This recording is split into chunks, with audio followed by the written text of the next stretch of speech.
Finalement, il n'y a pas de règlement en vue dans le conflit de travail qui touche les 26 bibliothèques de Québec.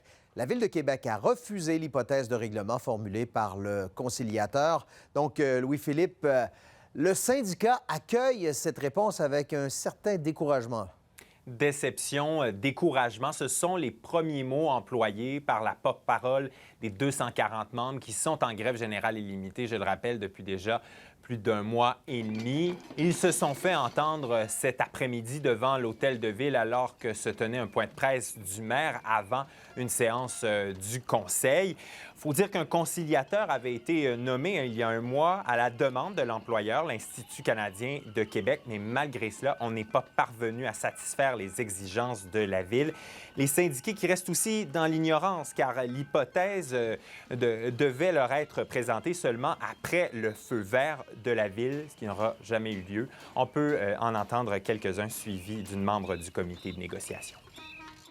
On se sent rejeté.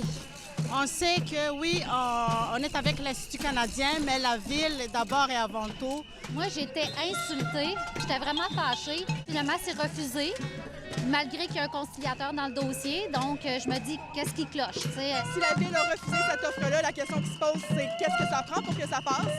Parce que c'est sûr qu'on peut pas retourner à la première offre, elle a été refusée massivement.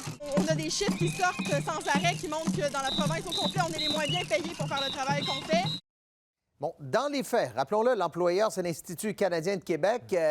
On indique que les discussions vont se poursuivre sur une base prometteuse. Oui, et la Ville qui ajoute qu'elle a fait parvenir des demandes de modification. Ça n'empêche pas le chef de l'opposition, Claude Villeneuve, d'accuser la Ville de bloquer les négociations et la réouverture de ces bibliothèques. On peut l'entendre, suivi du maire. L'impression que ça donne, c'est que l'administration Marchand a juste pas suivi cette négociation-là. Ils sont juste pas intéressés. Puis là, ben, ils sont prêts avec. Mais il va falloir, moi je vous l'ai dit il y a 2 semaines, il faut que le maire s'implique. Ça ne se réglera pas sans implication du maire. Je ne veux pas être dans la négociation. Je laisse la négociation aux gens qui sont assis à la table. Notre objectif, c'est d'arriver le plus rapidement possible à une solution. Après ça, le travail se fait. En terminant, Bruno, il n'y a pas que les citoyens de Québec qui ont un accès réduit à leur bibliothèque. Ceux de Lévis également. La plus importante des bibliothèques, Pierre-Georges Roy, sera fermée à partir du 22 avril prochain pour des travaux de restauration. Elle sera fermée jusqu'au moins la fin de l'année 2024. On est rendu à la phase 3 de ces travaux qui cumulent un montant de près de 10 millions de dollars financés par la Ville et par le ministère de la Culture. Merci. Je vous en prie.